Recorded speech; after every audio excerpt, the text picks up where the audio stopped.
Do you guys know what time it is? It's Q&A time. Say hi to Daisy. She's pretty trusting. And look, you can literally do anything with this dog. She doesn't care. What is up, guys? David here for another video. And I hope you enjoyed the little baby Ewok I have that resides in my house. But other than that, we are going to discuss the AMA that I did last night for our friends at Throttle. Throttle is an awesome car website that has pretty much everything out there ever located in the UK. So I'm sure one day if I ever go to the UK, I'll probably do some cool stuff with Throttle. But other than that, they set up what's called an AMA. Now, what is an AMA? It's an Ask Me Anything. They've done it for other channels like Mr. Regular, and also Mighty Car Mods is coming up as well. And the great news is a lot of you guys came out and supported me and asked me some pretty good questions. So we're a little overdue for an FAQ video, so I figured we could take the questions that were upvoted a lot and put them on video for you guys who missed the AMA.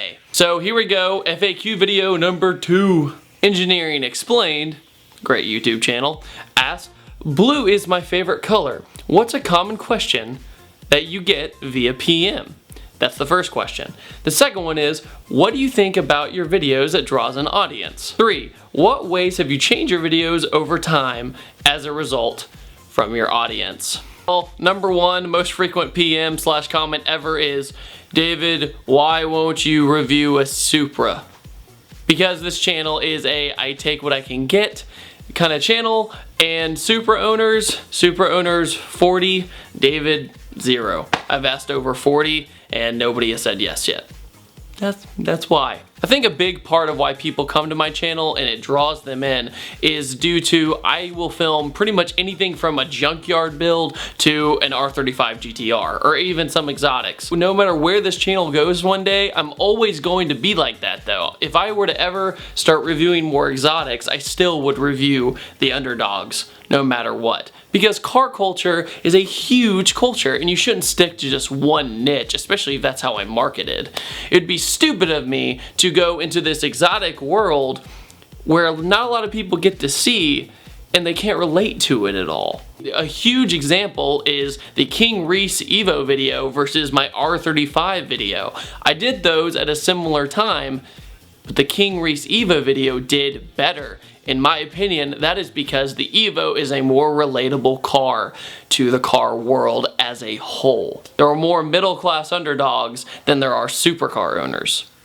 So yeah, my biggest change in my videos has been my quality, by far. It's, you know, teaching myself new things, learning how to do the slider dolly differently, learning how to color grade differently, finding better music. As you guys know, I cannot use copyrighted music, so I do find better than I used to. So, gotta work on that, right? But other than that, I really believe it's just a learning process, and each video I always try and stump the last one. Sometimes it's successful, but sometimes it's not. Life is about failures and success. In order to succeed, you must fail. So if I made a bad video, I just learned from it. Next was by Flashcraft. He said, would you come to Germany one day? And I replied, driving on the Autobahn is on my bucket list. I think driving on the Autobahn is one of those roads where every car enthusiast should drive at least once. Have I done it yet? No. But here's my argument. The Autobahn is a wonder of basically logistics, if you think about it. To have a road that has no speed limit and then uses common sense. The Autobahn, in my opinion, is the epitome driving experience of common sense. If you're on a straight road where there's a lot of room, you have no speed limit, but if you have construction zones and that sort of stuff, duh, you're gonna slow down. So I think that's why I really appeal to the Autobahn, is their ability to adapt and their ability to enforce their rules, but at the same time have that freedom to go as fast as you want. The next question was from Daniel, and he said, if I had to sell the Smurf, what would I do? What would I buy? Okay, now, I really hope that day doesn't come, because I'm keeping Smurf as long as I can. And if I were to ever get a different car, I would plan on having it alongside Smurf, if that makes sense. I'm one of those people that thinks way into the future, you know, like that sort of stuff. What I would have to do if I had to sell Smurf, I would probably sell Smurf and then get a more kind of daily kind of car. That way I can really save my money, and so in the future, I'm talking, you know, years, in the future I could buy my dream car by saving money over time. That way I wouldn't spend as much money. Put it this way, my brain says, you know, if I had a cheaper car, I could save up and save up and save up and save up and keep going, and then, you know, 5 to 10 years I could get a budget supercar or a Supra or some stereotype I've always wanted. Next was by Jozo, and he basically said, have you ever stopped a car review due to problems? Yes. Quickly in this business, you learn that unfortunately, cue the sad violin, that cars, they break. And so sometimes every now and then during a review, something will go wrong and we'll fix it. But there have been 2 catastrophic failures. One you'll probably see later down the road. But the other one, I promise I wouldn't say anything until for a while. But let's just say the rear end went out. So that wasn't fun. But thankfully, both of these things happened after the review was finished. So I guess we got that right.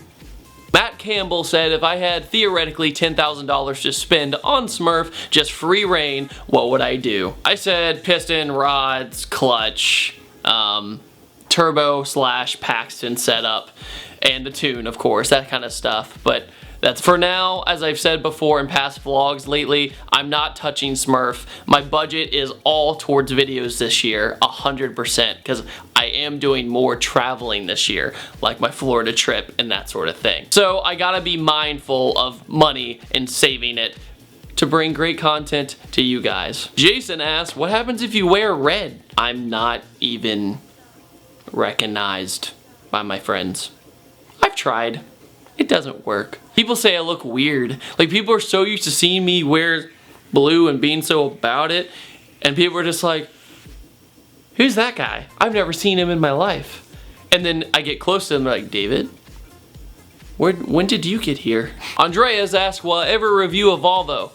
Yes, I'd love to review a Volvo, just haven't been offered one yet in the local area. As you guys know, I film 99% in Richmond, Virginia, so just haven't found one yet. Wouldn't it be so cool to do like a fully built 240 or something like that? Not 240SX, Volvo 240, or like a C30. I would love to do either of those cars. Are you going to film any more of Zach's hatch? I would like to, but it's currently down due to fuel issues and broken axles.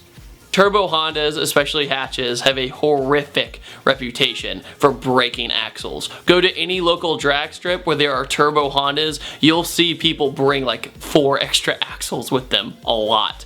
It's just kind of part of the game. As for the fuel issue, it's not so much the car, it's the actual fuel itself in this area. Zach is tuned on E85 fuel, ethanol.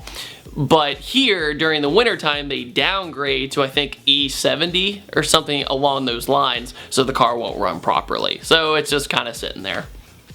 Sad face. Next is, how hard is it to review as many cars as often as I do? Well, I'm gonna be honest with you guys, I get stressed a lot.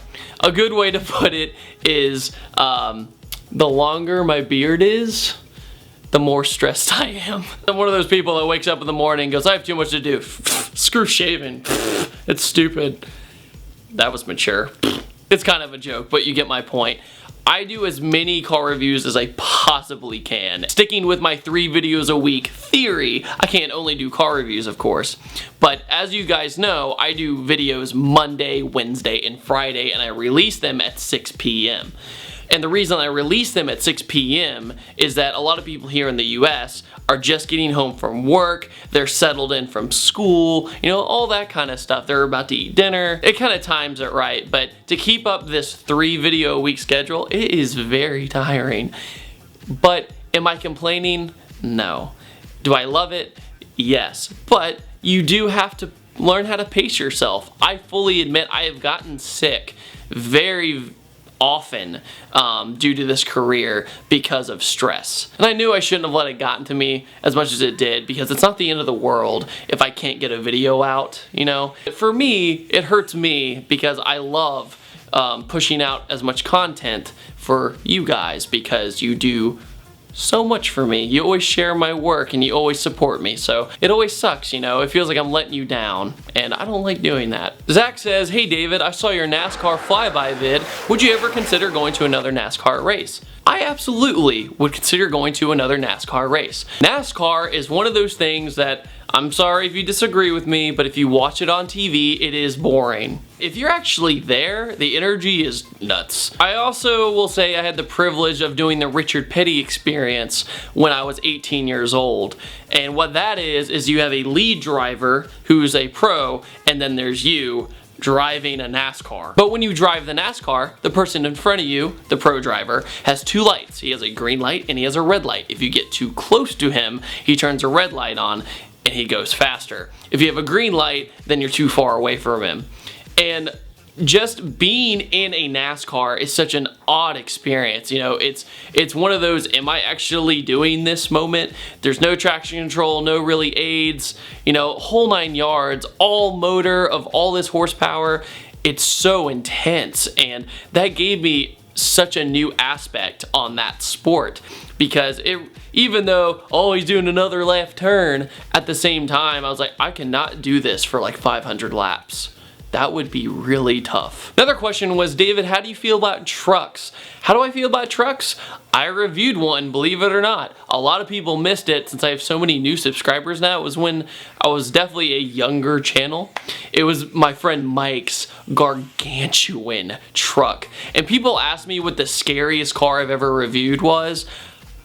Jasmine's scary, but this was almost more scary because I didn't want to hurt anybody. I'd be at a stoplight and be like, please, I don't want to run you over. Like, this is this is ridiculous. But yeah, I'm totally open to doing trucks. There's nothing wrong with trucks. I just haven't had as many offers as cars. Next great question is from Uber, and he said, do you ever get jealous of the cars you review? Like, do you wish you had them, essentially? The perfect example of that was the R35. When I got into the R35, I was scared that I was gonna be like, screw my car, man. I want one of these so bad that I'm gonna hate my car or whatever, which I didn't really believe, but you know, you have that little sense like, hope it doesn't suck getting back in my car. And the good thing is it didn't.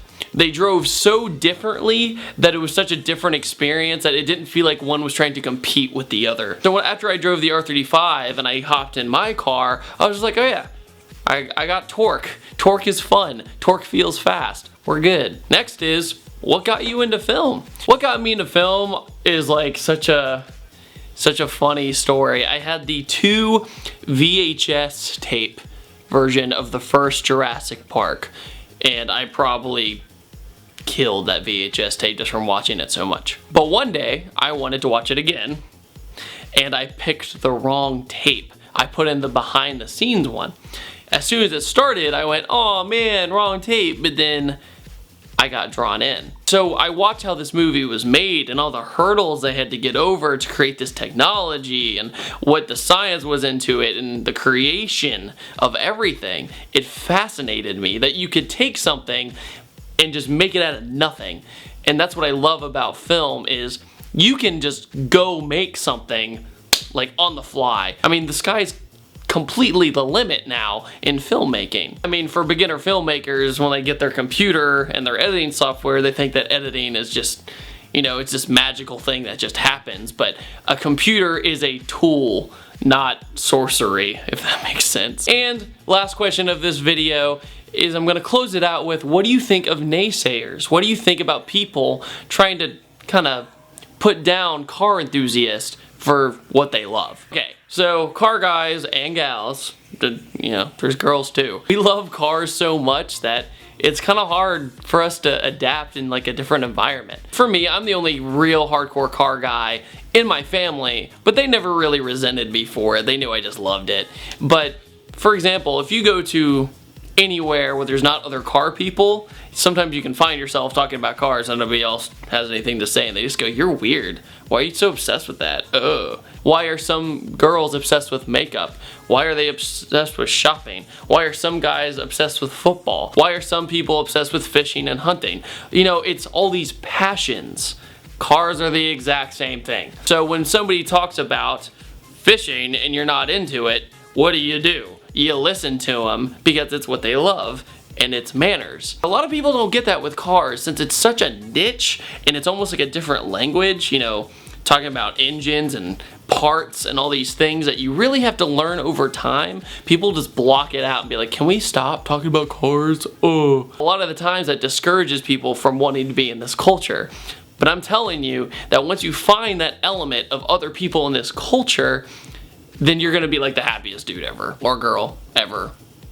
Yeah. When you go to a car meet, that's why it's so easy to make friends, is because you have unlimited things to talk about. So other than that, I just wanted to show you some of the kind of questions that showed up during the AMA. But if you would like to read the full AMA, here is the link right here. All of my social media and t-shirts and all that stuff is in the description, along with my Twitch streams, and I will see you guys next time.